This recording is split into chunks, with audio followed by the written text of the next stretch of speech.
Selamünaleyküm yurttaşlar. Beni görüp durgan bolsaňızlar, şu ana bola klinikasiga geldim.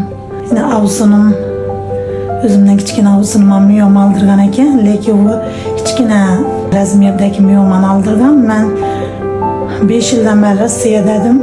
Ben doktora gönlübem yürüvergen, ahamiyat bermey ketelip gitken miyomam. Başti 5 aylık bala çabuk gitken içimde. Yine bir gün 4-cü gün depresiya bolganıma koridorlarda yürüpmen, elhamdülillah.